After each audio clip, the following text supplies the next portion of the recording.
দুটি সমান আয়তন পাত্রে যথাক্রমে 1/3 ও 1/4 অংশ ফলের রস ছিল। আমি পাত্র দুটির অবশিষ্টাংশ জলপূর্ণ করে অন্য একটি পাত্রে সমগ্র জল মিশ্রিত ফলের রস ঢাললাম।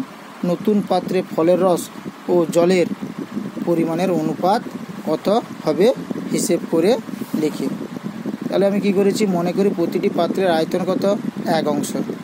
তাহলে প্রথম পাত্রে ফলের রস আছে 1/3 অংশ, জল আছে কত না 1 বিযুক্ত 1/3 সমান 3 একে 3, 3 একে 3, 3 একবারে যেন 2/3 অংশ।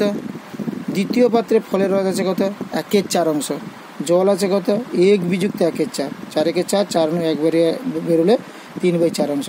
শর্তানুসারে এর ফলের রস যোগ করেছি, এর জল যোগ করেছি। লসাগু 12, 3 4 12, 4 একে 4, 4 3 12, 3 একে 3, 3 4 12, 4 2 8, 4 3 12, 3 3 9। তাহলে 7/12, 17 12, 12 12 কেটে গেছে, 7:17, 7:17।